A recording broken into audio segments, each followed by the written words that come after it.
trash in Gmail. Keeping your account clean not only makes it easier to manage emails, but it also helps free up space. So let's dive right in. First, open Gmail and sign in with your Google account. Once you're in, look at the left-hand column where all your categories are, like inbox, sent, drafts. Now, scroll down and click more if you don't see everything right away. Uh, Under that, you'll spot trash or bin depending on your language settings. Go ahead and click it. Here's something important.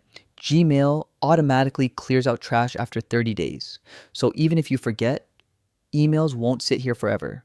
But if you want things gone immediately, you can empty it yourself. To clear it right now, check the box at the top of the list to select all emails. Then click delete forever. Gmail will ask you to confirm since this can't be undone. Just confirm and your trash is empty. If you want even more control, you can use filters.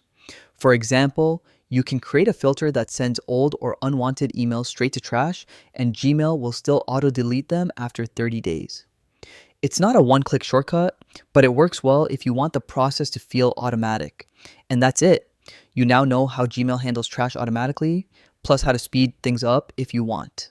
Yeah, it's a small habit, but keeping your account tidy can save storage space and just make life a little easier. Thanks for watching, and I'll see you in the next guide.